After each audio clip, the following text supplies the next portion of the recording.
Hey everybody, it's Christina Holloway here, and today we're going to talk about 7 communication habits that you want to break if you want to be taken seriously and succeed in your career. Let's get started. Number 1, gaslighting. So, the way gaslighting works is when you say to somebody who has a concern with you, maybe I didn't like the way you presented that presentation, or I didn't like the way you talked to so and so, and you said, so what? Who cares? No one cares, or it doesn't matter, right? So break this habit. Being dismissive of someone else's concerns just because you think they're no big deal, it sends up red flags, and it indicates to other people who, even if they don't realize that this is gaslighting, it makes them uncomfortable. People will respond and they will receive this information and think, why are you being dismissive of my concerns? Now, there could be people who are above you, someone who's a supervisor who says, that's not an appropriate response. But there are peers or people below you who say, I'm not so sure that this was appropriate. And if you tell them who cares or no one cares or don't worry about it or it's not a big deal, if it's a person who's your peer or if it's a person specifically who reports to you, they can get the wrong message. They can feel like their feedback isn't important, or that they're not supposed to speak up to you, or that there isn't a collaborative environment and it's only one-sided. It sends a lot of messages to make a statement like that. And you may think, oh, I'm just being flippant, or they understand who I am. The underlying message, though, because there are subliminal indications, there's an unconscious way a person receives this type of dismissiveness, and it leaves an impression. So the first habit to break is stop gaslighting and stop saying no one cares or who cares. It's something that should be stricken from your vocabulary, and it's a habit you really need to break. Number 2, when you're nervous, we tend to have tics. So if you're speaking and you're most likely speaking to someone who's above you, or you're in a nervous situation, or if you're giving a presentation and you've never given one before, you can be nervous. It's okay to recognize when you're nervous and you're using nervous terminology to just get you through it. Those things are okay.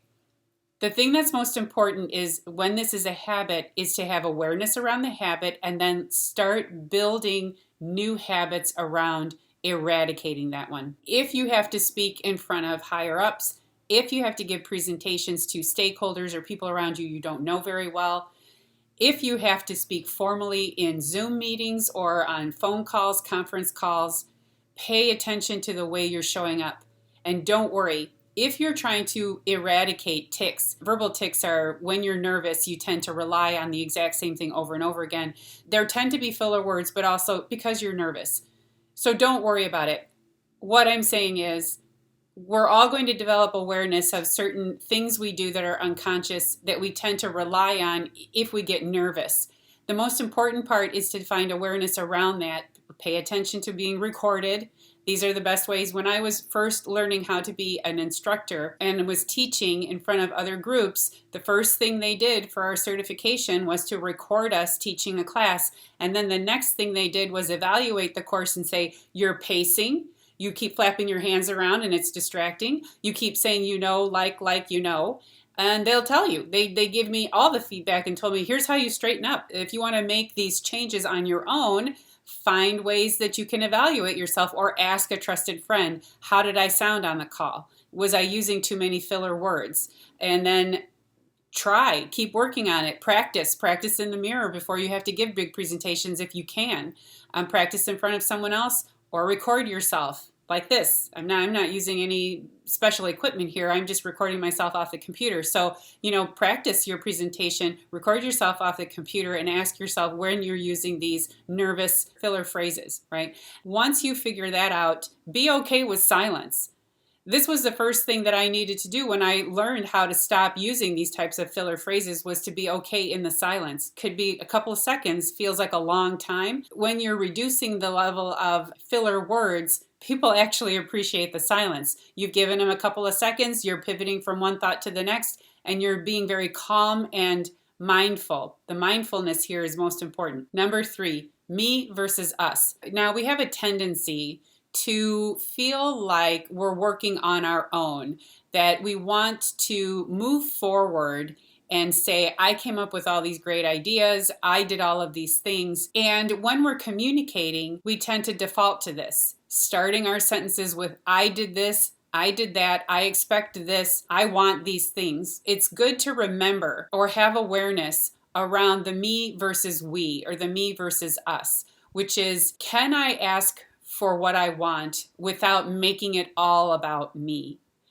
Right? And so the communication technique is to start your sentences by providing context of the solution you want and not, I want this. So, for example, you may want to have meetings on Monday mornings at 8 a.m. I don't know who wants to do those things, but let's use that as an example. Okay. If you want to communicate that and get other people to agree with you, spend less time saying, I think it's important, I want to do it, it works best for my time schedule, and instead position it as, this would be the best time because all of us are fresh. Monday morning, we have the best ideas. We've all just had a cup of coffee at 8 a.m. Explain to them the value and why you've suggested it instead of saying, I want to do these things. So the me versus we, it's a great way to keep context around when you're trying to get things done or make progress. Using the us framework works better than just positioning it out there as, I want these things.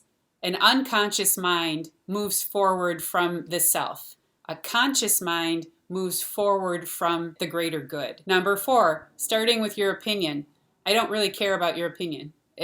It's just the way it is. Now, you do want to make sure that you're asking. When people are having conversations, they're usually sharing or expressing concerns or their thoughts or their ideas. So conversations can be nuanced. And many times when I'm coaching somebody, the feedback will be, I've been told I don't know how to communicate and that I jump in and try to solve problems all the time and give all my opinion, and people believe that I'm too pushy. Okay, so taking a step back and understanding why you're involved in the conversation. You need to understand, are they looking for my opinion, or do they just need me to listen? And if you spend most of your time saying, I think we should do it this way, or I think we should do it that way, this is what my opinion is, it's not going to be well received many times. So when you're just starting out, if you have this communication habit of just telling people your opinion all the time, eventually you're going to find out from others that there's a time and a place. So developing awareness around when you want to share your opinion and when you want to just listen goes a long way. Number 5, giving unwanted advice. This goes along with your opinion. Now you can say, I have an opinion about this and this is where I think we should go and this is what I think we should do. Now the other part is when a person wants to talk to you and says, these are the problems I'm having, and your response is, here's what I think you should do, which is advice. Not everyone who talks to you is looking for you to solve their problem. So when you're working on improving your communication skills, spend time with awareness around, why is a person talking to you? They could very specifically say, can you get on the phone with me? I need to talk about this particular situation. I'm having a problem unpacking it, or I'm having a problem solving it. Now you may feel that that's an invitation for you to give all kinds of advice and tell the person, here's how I think you should answer this problem, or here's how I think you should fix it. But that person could come back to you and say, well, I wasn't looking for a whole bunch of advice, because many times, and me especially, we'll start talking to a person just so we can process information because we want to work out the solution ourselves. And many times the act of saying things out loud helps us solve the problem. It helps us get a perspective that we didn't have before. But talking to somebody who's constantly giving their opinions or constantly trying to solve my problems for me isn't always easy. I'm going to be less likely to come to you in the future, and eventually you're just going to be known as that bossy know-it-all who thinks he has an answer for every problem. And you don't want that. Don't be that person. Number 6, refusing to listen. So refusing to listen just means there are people who will come to you and they'll start talking to you about a certain information, and you could just start troubleshooting. Here, I'm going to start solving your problem for you. I work with quite a few clients who will tell me they've already identified themselves as problem solvers. That's their personality. And they'll tell me, I already know my personality is to solve problems. In fact, the only reason that I'm really successful at work is because someone will give me something difficult to do, I'll unpack it, I'll find a path forward, and I'll solve a complex situation, a complex problem. When a person comes to you and starts talking to you, and you try to troubleshoot. And they'll tell you, that is not why I'm talking to you. That is not what I'm trying to do. There's a moment where you want to ask yourself, is this person coming to me because they need me to solve their problem, or is this person coming to me because they need me to listen? And I actually have one client who has told me repeatedly, every time somebody starts talking to me and explains to me the situation they have, I have to interrupt them early and ask them, I need context. Are you asking me to help you solve a problem, or do you just need me to listen? Every time he'll do this, because he knows he has a very high drive of being a problem solver. And he also wants to show up the way his colleagues need him, because he's successful and he's made his way up the chain of command, and now he's in a position of authority. Therefore, you can't just rely on the one skill you have. It needs to be nuanced. So number 6 is all about making sure you know not only how to solve problems, but then also when you need to take a step back and just listen. The act of communication very much involves also being the person who can just sit there and listen and process information. That is a very important element of how to communicate effectively. Number 7, reacting versus responding.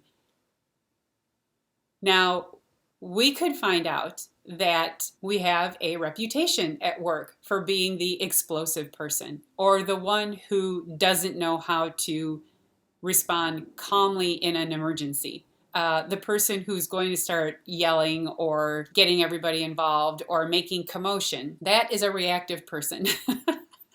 And we want to ask ourselves, to a certain degree, do I want to be the person who's constantly reacting to the things around me? Because anybody standing on the outside who looks at you is going to see a crazy person. Eventually, you're just going to be that crazy guy who sits in the corner, who's always the one yelling and screaming anytime something goes off the rails. Or you want to be the responsive person, the one who takes a step back, who says, let me gather all the information, and then let me respond in a calm, collected way with as much information as I have to make an educated response, right? Who do you think is going to do well in business?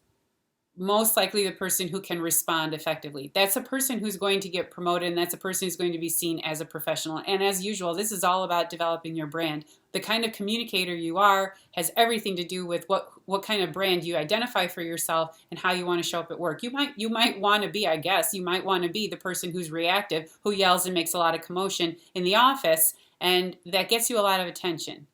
Maybe that's your strategy, that you want all eyes on you.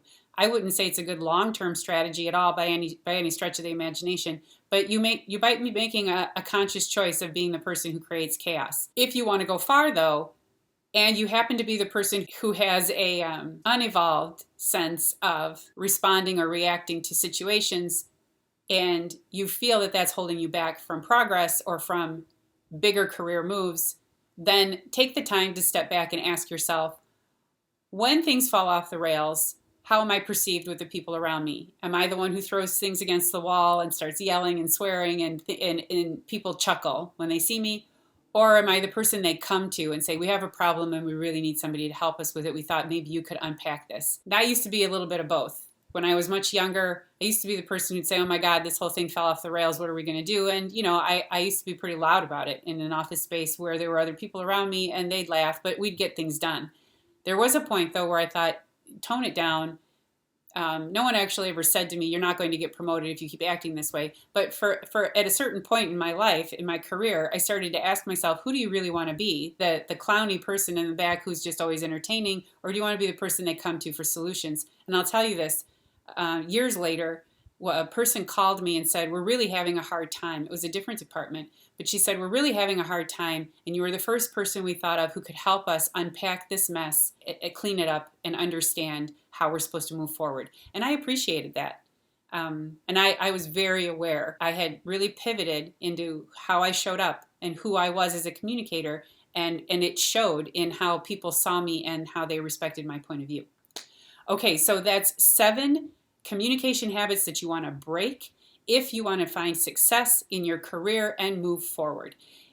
Thank you for watching the video. If you have any questions or comments, please leave them in the comment field below. Please feel free to subscribe if you want to see more videos like this, and I'll see you in the next video. Bye.